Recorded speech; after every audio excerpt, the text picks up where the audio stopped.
स्वागत है दोस्तों आपके अपने YouTube channel study pre hub पर। और आज बीपीएससी ने फाइनली एएसओ न्यू वैकेंसी 2025 के लिए नोटिस जारी कर दिया है। तो जिन लोगों का सपना है सहायक प्रशाखा पदाधिकारी बनने का, तो उन लोगों के लिए काफी सुनहरा अवसर है। मतलब जो लोग सोच रहे थे कि नोटिस आएगा तो हम लोग तैयारी चालू करेंगे, तो देख लो भाई साहब, नोटिस आ चुका है। तो आप लोग तैयारी में लग जाइए, क्योंकि आपके पास बहुत ही कम दिन का समय बचा है। तो जो दिन शेष बचा है उसे ही विशेष बनाइए और तैयारी में जोर लगाइए, क्योंकि बीपीएससी ने क्या किया है, तो प्रीलिम्स एग्जाम का डेट भी फिक्स कर दिया है। और आपका जो डेट फिक्स किया गया एग्जाम का, उसी दिन में 100% मान के चलिए कि उस दिन को ही एग्जाम, यानी उस डेट को ही एग्जाम होने वाली है प्रीलिम्स का। ठीक है, तो अपनी तैयारी में फिनिशिंग टच देना शुरू कर दीजिए। और जो सोच रहे थे कि आप पढ़ना है, तो भाई आपके लिए बहुत ही कम समय है, तो आप लोग भी तैयारी में लग जाइए। तो चलिए देखते हैं विज्ञापन के माध्यम से कि चयन की प्रक्रिया तथा एग्जाम का पैटर्न क्या होने वाला है, कौन कौन से लोग जो हैं या कौन कौन से जो व्यक्ति हैं फॉर्म को भर सकते हैं, उम्र सीमा क्या होने वाली है, कितने पदों के लिए आवेदन का विज्ञापन दिया गया है। सारी प्रक्रियाओं को हम लोग पीडीएफ के माध्यम से समझते हैं। तो आपसे निवेदन है, अगर आप चैनल पर नए आए तो चैनल को सब्सक्राइब कर लें, अपने दोस्तों को भी शेयर भी जरूर करें। तथा पीडीएफ प्राप्त करने के लिए आप हमारे टेलीग्राम चैनल से भी जुड़ सकते हैं, जिसका लिंक आपको इस वीडियो के डिस्क्रिप्शन में मिल जाएगा। वहां से आप टेलीग्राम चैनल ज्वाइन करके पीडीएफ प्राप्त कर सकते हैं। तो चलिए देखते हैं बीपीएससी न्यू वैकेंसी जो एएसओ का आया उसका नोटिफिकेशन, उसका हम लोग पीडीएफ देखते हैं और देखते हैं क्या क्या प्रक्रिया इसमें शामिल किया गया है।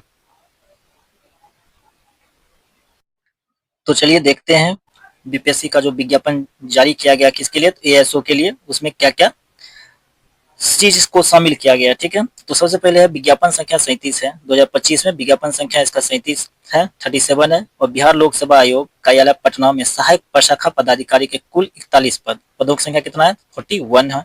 ठीक है, पदों पर नियुक्ति हेतु सुयोग्य भारतीय उम्मीदवार से विहित प्रपत्र में ऑनलाइन आवेदन आमंत्रित किए जाएंगे। ऑनलाइन आवेदन भरने हेतु विस्तृत दिशा निर्देश बिहार लोक सेवा आयोग पटना के वेबसाइट www.bpscbihar.gov.in पर प्रदर्शित है। ठीक है, और साथ ही साथ आपको कोटि वर्ग दे दिया है कि कितना, किस कोटि में कितना पदों की संख्या दी गई है। ठीक है, तो आरक्षित वर्ग की अगर बात करें तो 16 पदों की संख्या हो। ठीक है, महिलाओं के 6। तो चलते हैं देखते हैं नेक्स्ट इसमें क्या इंपॉर्टेंट क्या है। इंपॉर्टेंट फैक्ट को हम लोग देखते हैं। तो इंपॉर्टेंट फैक्ट क्या है, तो इसमें जो वेतनमान है वो 7 स्तर का है, यानी पे स्केल 7 का है। 44,900 से लेकर 1,42,400 तक का होने वाला है। शैक्षणिक योग्यता की बात करते हैं तो किसी भी विद्यालय से आप, मान्यता प्राप्त विद्यालय से आप क्या कर सकते हैं, स्नातक का डिग्री ले सकते हैं। अगर आप स्नातक का डिग्री लिए हुए हैं तो आप आवेदन को फिल करने के लिए योग्य हैं। ठीक है, अगर उम्र सीमा की बात करें तो 1/8/2025 को न्यूनतम उम्र जो है 21 वर्ष होना चाहिए, अधिकतम जो पुरुष के लिए 37 वर्ष, पिछड़ा वर्ग और अत्यंत पिछड़ा वर्ग के लिए 40 वर्ष, महिला और पुरुष दोनों के लिए 40 वर्ष, एवं अनुसूचित जाति एवं अनुसूचित जनजाति के लिए 42 वर्ष। ठीक है, और आपका सेवानिवृत्ति जो आयु है वो 60 वर्ष है। ठीक है, यानी आपका ये क्या कर दिया गया, फिक्स कर दिया गया आपको 60 साल में, यानी आपका 60 वर्ष पूर्ते ही आपको सेवानिवृत्त कर दिया जाएगा। ठीक है, नेक्स्ट देखते हैं क्या इंपॉर्टेंट फैक्ट है इसका।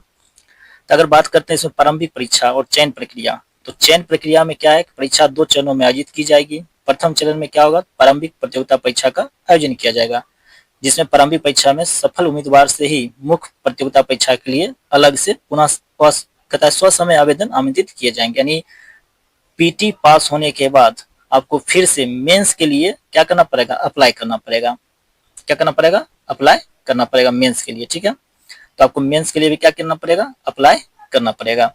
ठीक, परीक्षा की अगर बात करते हैं तो प्रारंभिक परीक्षा में समान अध्ययन का 50 प्रश्न होगा, समान विज्ञान और गणित का 50 और मानसिक क्षमता का 50, यानी कुल 150 प्रश्नों की संख्या होने वाली है।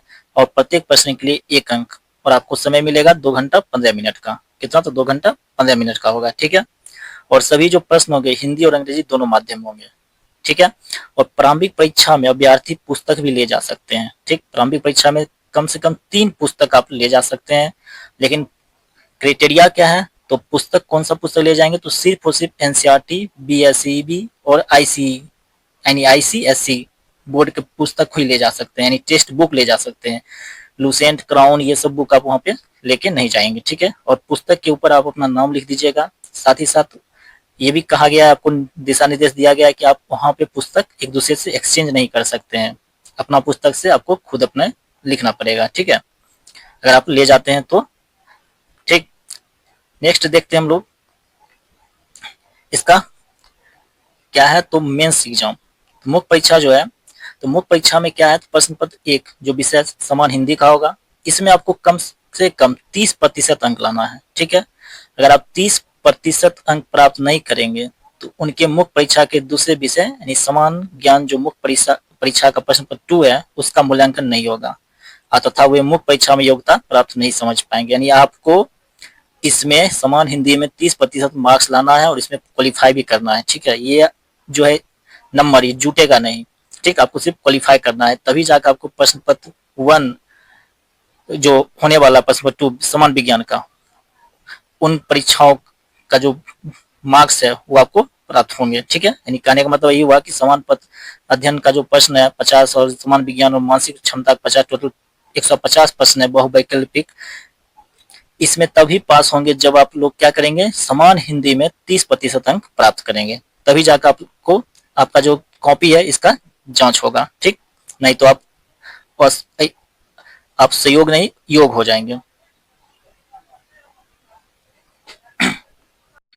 अगर बात करते हैं मुख्य परीक्षा, तो मुख्य परीक्षा में क्या है, समान पत्र 1 जो है और समान पत्र 2, समान पत्र 1 और समान पत्र 2 यानी GS1 GS2 है। तो समान पत्र 1 का अगर बात करते हैं तो उसका विषय हिंदी होने वाला है, जो कि वस्तुनिष्ठ और बहुवैकल्पिक हो गए यानी MCQ फॉर्मेट में।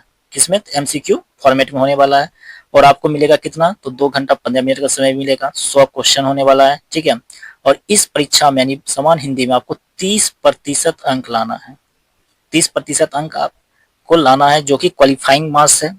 ठीक है, कौन सा मार्क्स है, क्वालिफाइंग मार्क्स है। ठीक है, अगर आप इसमें 30% अंक प्राप्त नहीं करेंगे तो उनके मुख्य परीक्षा के दूसरे विषय समान ज्ञान मुख्य प्रश्न पत्र 2 का मूल्यांकन नहीं किया जाएगा। तो आपको समझ लेना है कि भाई समान हिंदी में भी हमको पास होना ही है, तथा वे मुख्य परीक्षा में योग्यता प्राप्त नहीं समझ पाएंगे।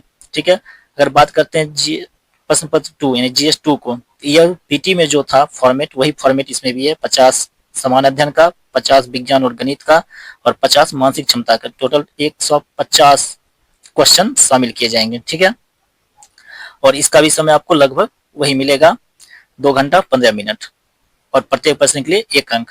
तो आपको मान के चलना है, नहीं आपको ध्यान से रखना है कि हमें हिंदी में जो समान हिंदी का विषय है उसमें 30% अंक लाके क्वालिफाइंग करना है, तब जाके आपका GS2 का जो पेपर है 150 मार्क्स का ये चेक किया जाएगा, यानी इसका मूल्यांकन किया जाएगा। ठीक है, बाकी ये सब विषय दिया हुआ है तो देख लीजिए, हम थोड़ा सा जूम कर देते हैं इसको, तो आप इसका स्क्रीनशॉट ले सकते हैं या फिर आप टेलीग्राम पर जुड़ कर इसका PDF प्राप्त कर सकते हैं। ठीक है, उसके बाद चलते हैं, देखते हैं फॉर्म भरते समय क्या क्या जरूरी है। तो फॉर्म भरते समय आप अपने जो भी कोटि से आते हैं, आरक्षित कोटि जो भी आपका, उसका आप लोगों को क्या करना है, कोटि कोड भरना है। ठीक है, कोड जरूर भर दीजिएगा। ठीक, नेक्स्ट देखते हैं इंपॉर्टेंट फैक्ट क्या है। नेक्स्ट हम लोग का इंपॉर्टेंट फैक्ट है शुल्क।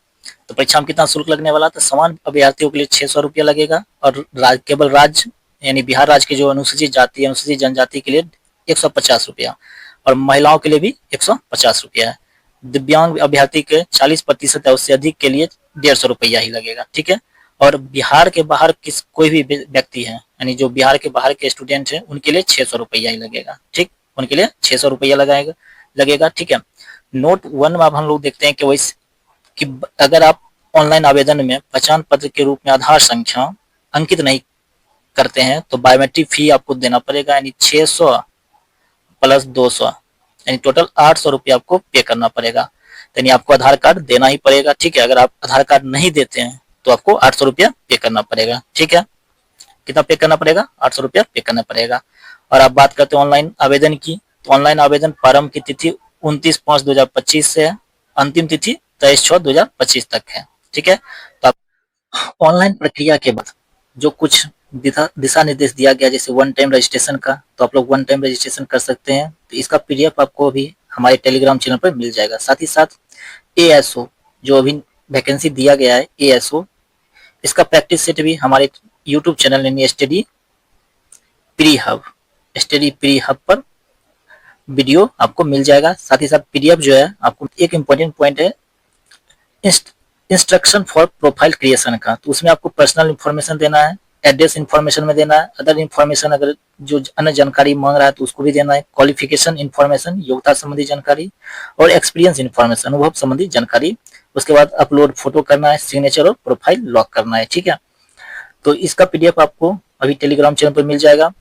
तो आप लोग तैयारी में लग जाइए क्योंकि बहुत ही कम समय बचा है एएसओ के एग्जाम का। ठीक है, एग्जाम का डेट कब है? 13/7/2025 यानी 13 जुलाई को एग्जाम होने को है। ठीक है, तो आप लोग तैयारी कीजिए। साथ ही साथ मेरे अगर चैनल पर आए हैं तो चैनल को सब्सक्राइब जरूर कर लीजिएगा, और एएसओ का प्रैक्टिस सेट भी जल्द से जल्द आपको हमारे यूट्यूब पर और टेलीग्राम चैनल पर दोनों पे आपको देखने को मिल जाएगा। तो मिलते हैं एएसओ प्रैक्टिस सेट के साथ, तब तक पढ़ते रहिए और रिवीजन करते रहिए। जय हिंद, जय भारत।